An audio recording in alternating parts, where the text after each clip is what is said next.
ஹரியானா சட்டமன்ற தேர்தலில் காங்கிரஸ் கட்சி சார்பில் போட்டியிடும் மல்யுத்த வீராங்கனை விக்னேஷ் போகத் வேட்புமனு தாக்கல் செய்துள்ளதாக தகவல்கள் வெளியாகியுள்ளது.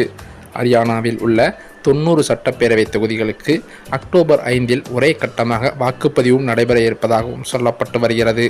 அது மட்டுமல்லாமல் ஹரியானா மாநில சட்டசபை தேர்தலில் காங்கிரஸ் ஆம் ஆத்மி கூட்டணி அமையும் என்றும் சொல்லப்பட்டது. இருப்பினும் கடைசி நேரத்தில் கூட்டணி கைகூடவில்லையாம். இரு கட்சிகளும் தனித்து களமிறங்கியுள்ளதாகவும் சொல்லப்படுகிறது.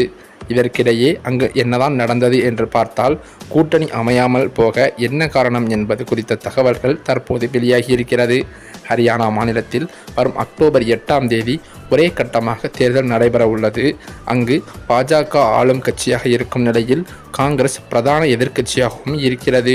ஹரியானா சட்டசபை தேர்தலில் ஆம் ஆத்மி காங்கிரஸ் இடையே கூட்டணி அமையும் என்றே பலரும் எதிர்பார்த்து வந்தனர். லோக்சபா தேர்தலில் இரு கட்சிகளும் இணைந்து பயணித்த நிலையில் ஹரியானா தேர்தலிலும் அது தொடரும் என்றே பலரும் எதிர்பார்த்திருந்தனர்.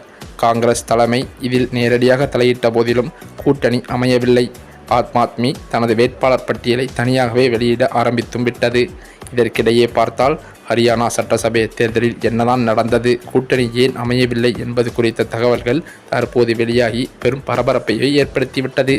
சீட் பகிர்வில் இரு தரப்பிற்கும் இடையே கருத்து வேறுபாடு ஏற்பட்டதாகவும் இதில் உடன்பாடு எட்ட முடியாமல் போனதே கூட்டணி கைகூடாமல் போக காரணம் என்றும் கூறப்படுகிறதாம்.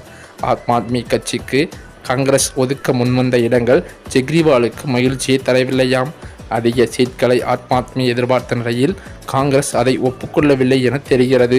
ஆம் ஆத்மி கேட்ட நம்பருக்கும் ஒப்புக்கொள்ளவில்லை என கூறப்படுகிறது. காங்கிரஸ் ஆம் ஆத்மி இடையே விரிவான மிக நீண்ட ஆலோசனை கூட்டமும் நடைபெற்ற நிலையில் இது ஒத்துப்போகாமல் வந்ததாகவும் சொல்லப்படுகிறது.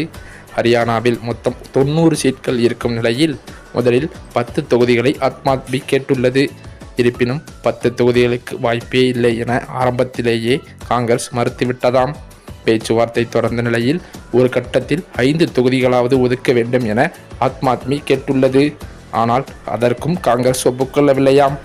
சரி, எல்லாம் போகட்டும், அதிகபட்சம் 3 தொகுதிகள் மட்டுமே முடியும் என கரார் காட்டிவிட்டதாம் காங்கிரஸ். ஆக மொத்தம் பார்த்தால் தொகுதி பங்கீடு பேச்சுவார்த்தைகள் ஒருமித்த கருத்தை எட்டவில்லை என்பதே உண்மை.